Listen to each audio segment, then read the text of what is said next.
To most people, the thought of hanging off a motorway bridge with a can of paint in the other would sound insane. But for one faceless figure on a mission to spread his 4-letter calling card, such an occurrence was nothing but the everyday norm. This documentary aims to present an honest and unfiltered account of the case surrounding, arguably the country's most notorious and recently unmasked serial tagger, Karl Truell.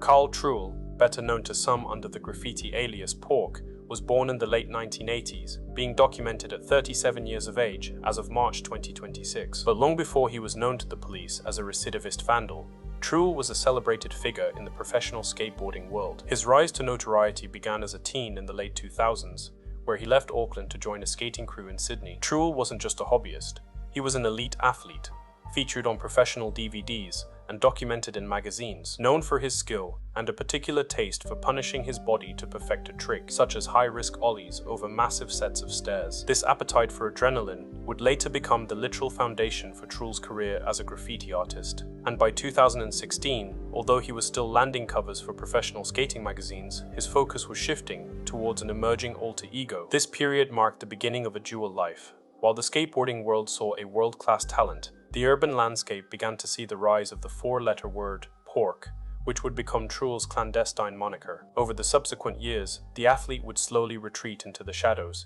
his life increasingly defined by substance abuse and a compulsion to leave his mark on every available surface. While Truell was perfecting his craft in the skate parks of Australia, he was also cultivating a much darker reputation. Across the Tasman, the pseudonym Pork was rapidly becoming a household name, for all the wrong reasons. A major Melbourne newspaper called The Age identified his alter ego as one of the city's worst recidivist offenders, whose tags were seen far and wide across the state of Victoria. This campaign often saw his work appearing alongside another notorious graffiti figure who went by the name Nost. While some speculated the two monikers belonged to the same person, Nost was eventually unmasked as Shane Newman, an unemployed bricklayer and methamphetamine addict later sentenced to prison for robbery and criminal damage. Truell's reach was not confined to the streets of Melbourne. In Sydney, later reporting linked him to extensive graffiti on the Lansdowne Hotel in Chippendale, a long-running live music venue that had closed in 2015 ahead of a planned conversion into a performing arts school, before those plans were scrapped and the venue reopened in 2017. During that in-between period, the building became another oversized canvas.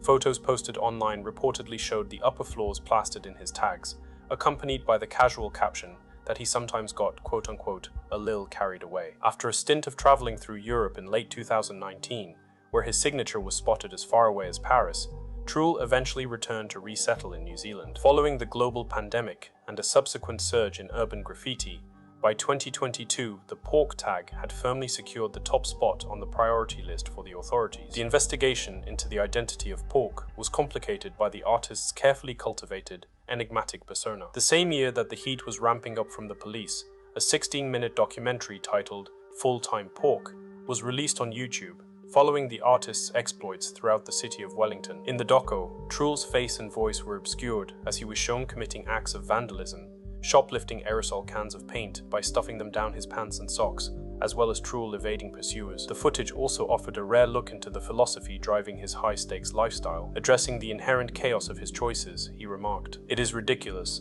but so is working Monday to Friday and then having 2 days off. What sort of life is that?" For Truell, the alternative wasn't just a hobby, but more so, a total immersion, and went on to further state, "I've dedicated myself to this stuff for so long now, it just feels like, second nature, first nature. It's all I know." He was equally candid about the public's perception of his work. "If I'm going to do what I do, there's going to be mixed feedback, so I've built thick skin over the years." That feedback reached a boiling point when the Wellington City Council described the film as nauseating, while spokesperson Richard McLean estimated that the total cost to clean up after the tagger could stretch into the 7 figures. But while the council saw a prolific vandal draining public resources, much of the YouTube audience saw something else. The video, which garnered over 100,000 views, helped cement Pork as a subcultural folk hero. He wasn't just a tagger anymore, he was a brand, a mystery, and for city officials, a 7-figure problem that was only getting started. But as the Pork brand grew, the distance between the shadowy legend and the man behind it began to shrink. The ultimate turning point came not from a high-tech police sting, but from Truell's own digital footprint. In a move that blurred the lines between his two lives, He began posting videos of his high-stake hits on his personal Instagram account, and by June 2024, the New Zealand police officially bridged the gap, charging Truell with damaging a motorway overbridge after tracing a video of the vandalism directly back to his personal profile. It was a surreal collision, as at the same time authorities were building a criminal file on Pork, the skateboarding world was still celebrating Mr. Truell. Even with the law closing in, his appetite for adrenaline remained, and in November that same year, Manual magazine released its 72nd issue, featuring a hair-raising stunt that placed Truell directly on the front cover. The image is absurd.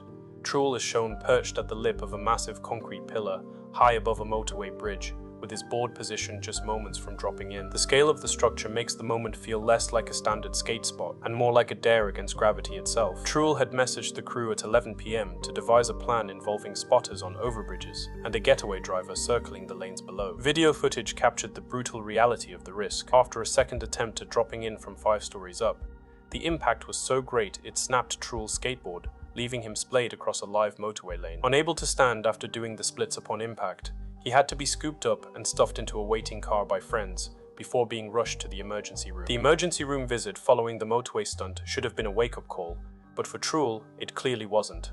While his body was still recovering from the impact that snapped his board and nearly his spine, the Porks moniker continued to appear across the city's surfaces. On New Year's Eve, 2024, just weeks after leaving the hospital, Truell was arrested again. It wasn't for a death-defying motorway drop, but for scrawling the word "porker" on a phone booth in Parnell. It was a clumsy, low-stakes act that further solidified his reputation as a recidivist offender in the eyes of the law. But the spiral was only getting tighter. In February 2025, Truell was nabbed at a Bunnings store after switching price tags on a $2,300 water blaster, paying just $200 for the item. While his core supporters might have seen this as just another middle finger to the system, the reality was a compounding legal disaster. With the Instagram motorway footage already on file, and the Parnell arrest fresh on the books, the Bunnings fraud became the final weight on a rapidly growing rap sheet. The authorities weren't just looking at a vandal anymore. They were looking at a mountain of evidence that was beginning to stack up in a way that couldn't be ignored. The Pork mystery had dissolved into a paper trail of charges,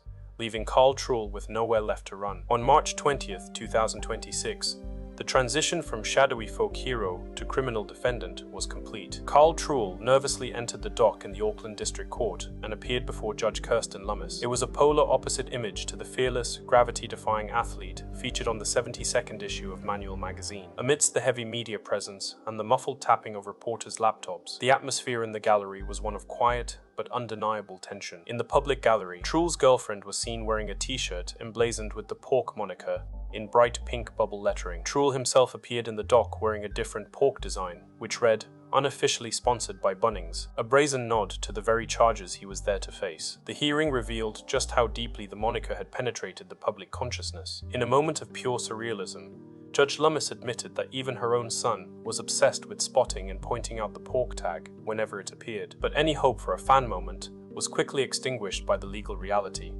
Truell faced a substantial body of evidence, including the deliberate vandalism of the motorway overbridge and the $2,300 price tag swap at Bunnings. Perhaps the most controversial element of the overall sentencing was a letter of support written on official parliamentary letterhead by Green Party MP Tamitha Paul. She said he had contacted her via Instagram in the days before his sentencing, asking whether she would write a letter to assist him in court. Paul, who had previously commissioned Truell to tag a campaign poster for her office, asked the judge to consider the profound changes Truell was making in his life. Judge Lummis disregarded the letter and expressed clear unease with the use of the parliamentary letterhead to support a serial vandal, choosing to focus instead on the repetitive and financial damage of his crimes. Officially represented by Ayushi Kala, the defense sought reductions to his sentence. They highlighted Truell's early admission of guilt, his struggle with addiction, as well as his volunteer efforts. In a notable turn of events, the prosecutor, Siobhan Sharkey, did not oppose the proposed reductions,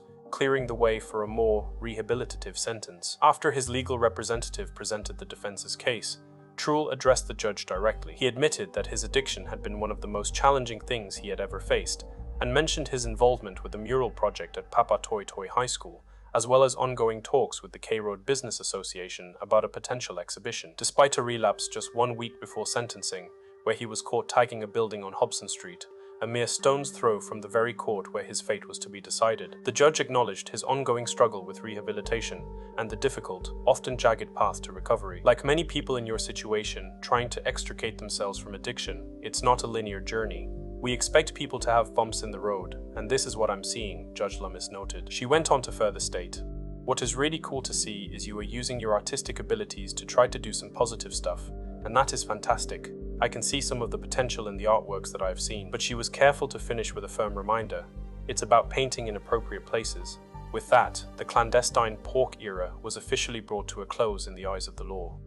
Karl Truell was ultimately sentenced to 18 months of intensive supervision, 100 hours of community work, and ordered to pay $2,000 in reparations. While the court focused on rehabilitation, the city was left to reckon with the bill. Auckland Council identified 298 instances of the pork tag over a single 14-month period in 2024 and 2025. This followed a year that saw nearly 1,000 sightings of the pseudonym across the city. While Wellington officials once estimated the cost of his work could reach 7 figures, the true total remains incalculable, spread across thousands of private fences, small businesses, and public assets. The victims weren't just government agencies. Public anger reached a fever pitch in 2023 when the pork tag appeared across the roof of the Pacific Island Presbyterian Church located on K Road. For many in the local community, this wasn't art, it was a blatant lack of respect for sacred spaces. This friction highlights the ongoing divide.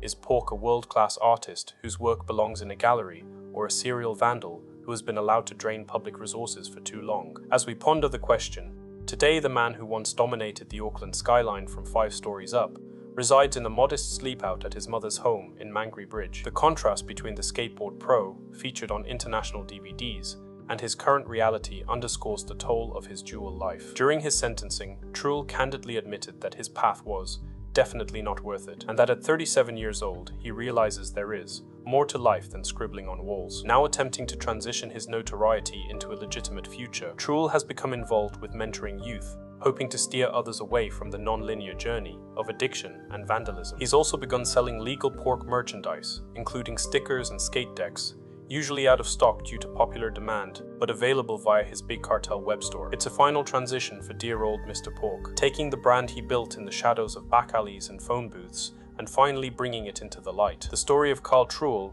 is an intriguing investigation into an overarching struggle with addiction, and the fine line between the potential for personal artistic expression and blatant public property damage.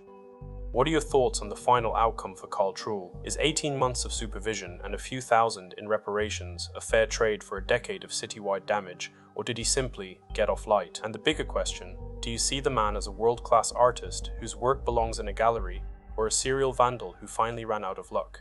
Share your perspectives in the comments below. If you found this documentary informative, please consider liking this video and subscribing for more in-depth explorations of often overlooked, lesser-known stories. Who else would you like to see us detail next? Your engagement helps us continue to shed light on otherwise unheard narratives.